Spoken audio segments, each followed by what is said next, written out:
August 1942 to February 1943, Stalingrad, the battle that broke Hitler's army. Let me yank you into the smoke-choked morning of August 23, 1942, 8:15 a.m., above the Volga River, just north of Stalingrad. The sky is split open by 300 German Ju-87 Stuka dive bombers, their sirens wailing like banshees as they plummet toward the city. Below, Stalingrad looks like a toy town, red brick factories, wooden houses, the wide Volga glinting in the summer sun, until the first bombs hit. The explosion is so loud it shakes the river. Flames shoot 500 feet into the air, black smoke curling into a mushroom cloud that blocks out the sun. A 12-year-old girl named Zoya, hiding in a basement with her mother, claps her hands over her ears as the walls crack. Dust rains down on her, and she can smell burning wood, gasoline, and something worse, burning flesh. "Mama, are we going to die?" she whispers. Her mother pulls her close, but she doesn't answer. She doesn't know. Up in one of the Stukas, Lieutenant Erich Hartmann, later the top German ace of the war, grins as he watches the chaos. "We'll be in the city center by noon," he radios to his wingman. "Stalingrad falls today. Hitler was right, this is too easy." Hartmann wasn't the only one who thought that. Hitler had called Stalingrad a triviality, just a city named after his enemy, Joseph Stalin. But it was anything but trivial. Stalingrad controlled the Volga River, the Soviet Union's main supply line for food and weapons. It was also the gateway to the Caucasus oil fields, Germany's desperate need. Without that oil, Hitler's tanks, planes, and ships would grind to a halt. So Hitler ordered General Friedrich Paulus and his 6th Army, 250,000 men, 750 tanks, 2,500 artillery pieces, to take Stalingrad. "Take it quickly," Hitler said. "Don't waste time on street fights. The Russians will run." What Hitler, Hartmann, and Paulus didn't know. The Russians weren't running. They were going to fight for every brick, every basement, every inch of Stalingrad.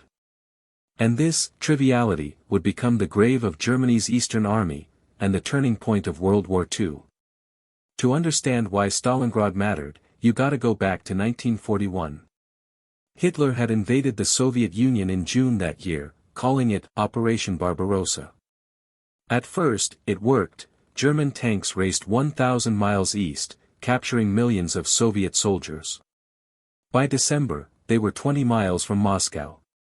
But then the Russian winter hit, temperatures dropped to -40 degrees Fahrenheit, and the German army froze. Tanks wouldn't start, soldiers died of hypothermia, and the Soviets pushed back. By 1942, Hitler was furious. He'd failed to take Moscow, so he came up with a new plan, Operation Blue. Instead of attacking Moscow head-on, he'd split his army. One part would take Stalingrad, to cut the Volga, the other would grab the Caucasus oil fields. "Once we have the oil," Hitler told his generals, "the Russians will have nothing left to fight with. We'll end this war by Christmas." It sounded good on paper. But Hitler made a fatal mistake, he spread his army too thin. The 6th Army, Paulus's force, was the biggest unit in the German army, but it was now alone, 1,200 miles from Berlin, with no backup. The Soviets, meanwhile, were learning from their mistakes. Stalin had ordered, not a step back. Every soldier was told that retreat meant death, either by the Germans or by Soviet blocking units that shot anyone who ran. A Soviet soldier named Vasily Grossman, who later wrote a famous book about Stalingrad, wrote in his diary, "We have no tanks left, no planes. All we have is our rifles and our will. But that's enough. Stalingrad is our home. We don't have anywhere else to go."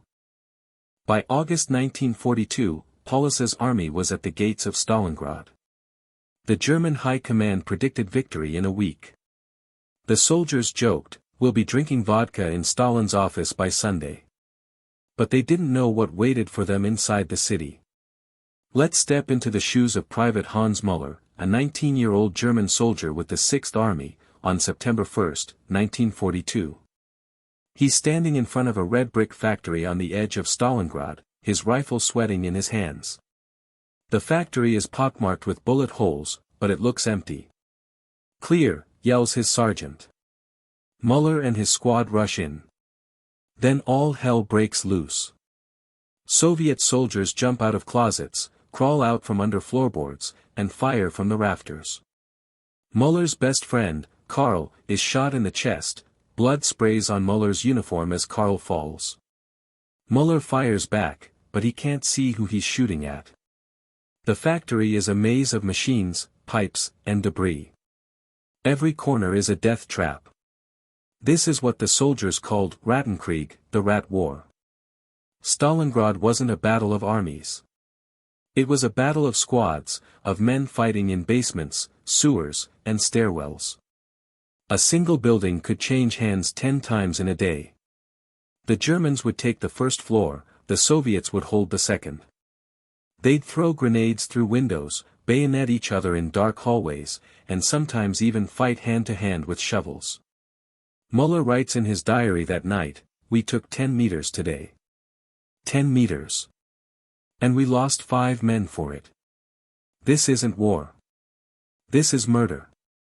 The Soviets called this, hugging the enemy. They stayed so close to the Germans that German artillery and planes couldn't fire, they'd hit their own men.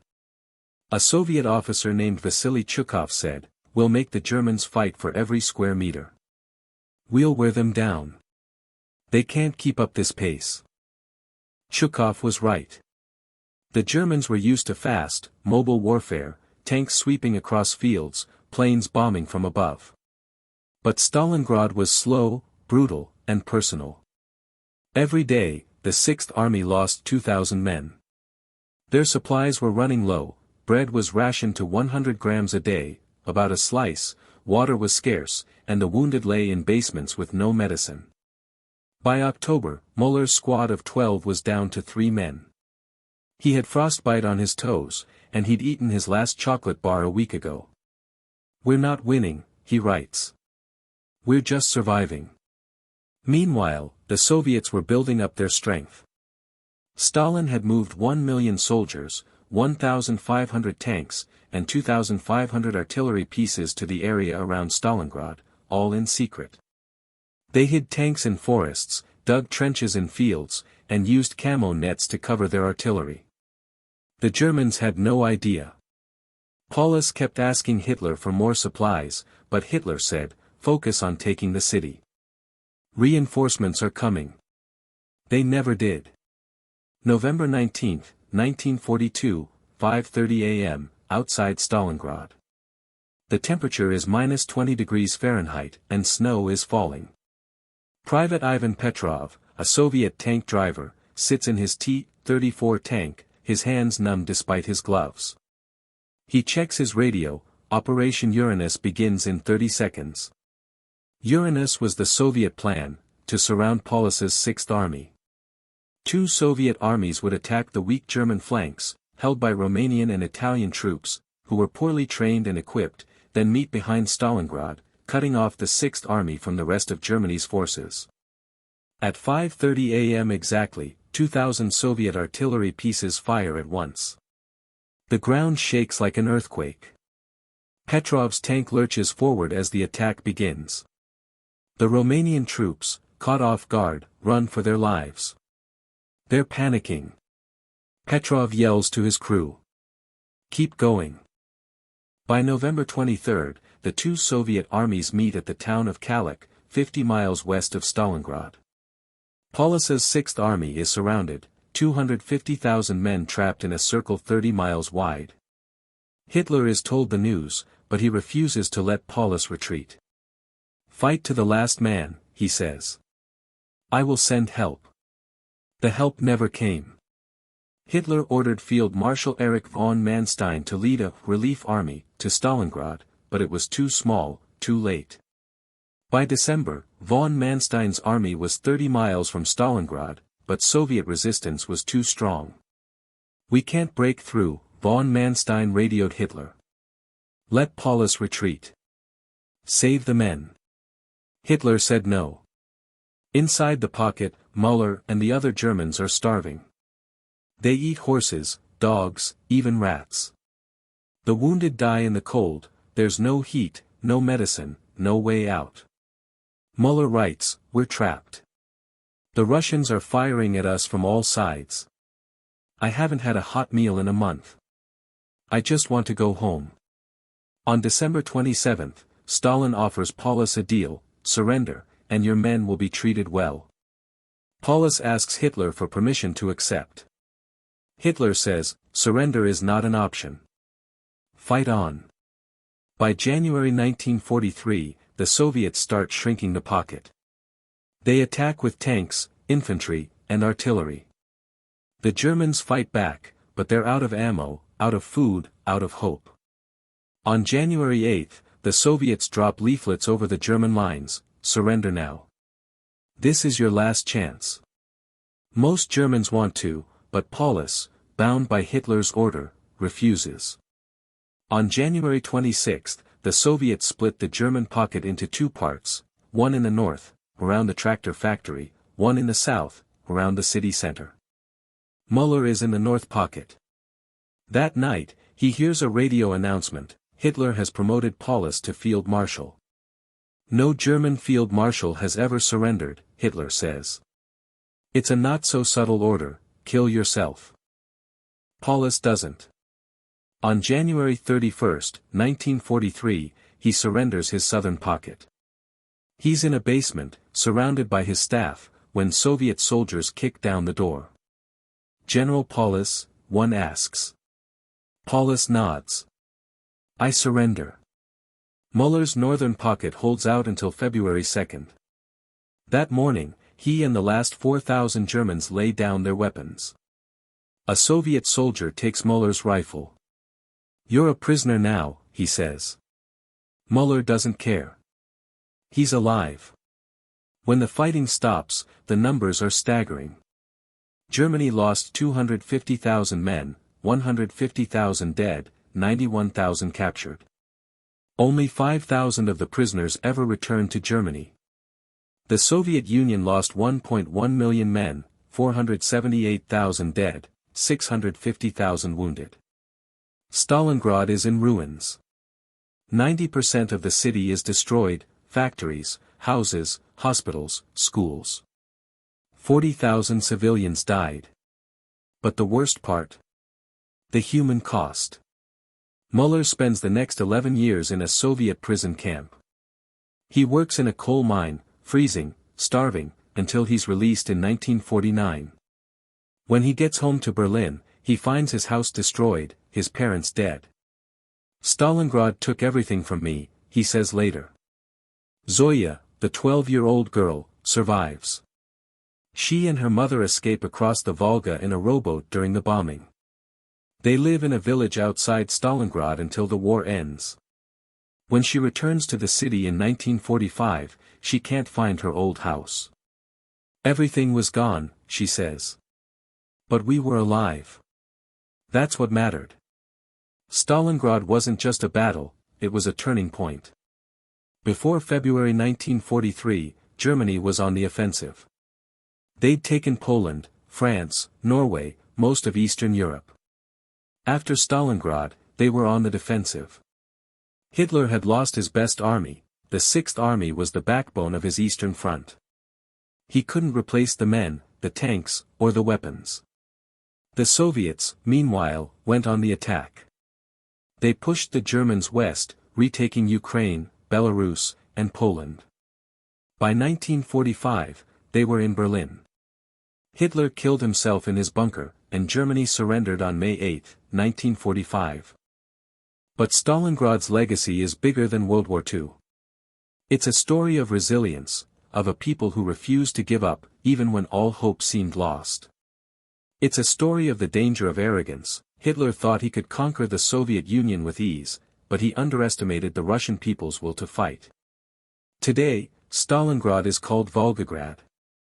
There's a huge memorial there, the Motherland Calls, a 279-foot statue of a woman holding a sword, looking out over the Volga. Every year, on February 2, people gather there to remember. Veterans lay flowers, children lay drawings, and a bugler plays taps. Muller visited the memorial in 1985, when he was 62. He stood in front of the Motherland Calls, tears streaming down his face. "I'm sorry," he whispered. "I never wanted to fight here. I never wanted to kill anyone." A Soviet veteran, who'd fought in the battle, saw him. He walked over, shook Muller's hand, and said, "We were enemies then. But we're both survivors now. Let's remember the dead, and never let this happen again." That's the lesson of Stalingrad. It's not about victory or defeat. It's about the cost of war, the lives lost, the families destroyed, the cities in ruins. It's a reminder that arrogance and hatred lead to destruction. And it's a reminder that even in the darkest times, hope survives. The Volga River still flows past Volgograd, calm and wide. The factories have been rebuilt, the houses too. But if you walk through the city, you can still see the scars, bullet holes in the walls, memorials to the dead, plaques that say, "Here, Soviet soldiers fought for their country." Those scars are a warning. A warning to never forget. A warning to never let war come to this again.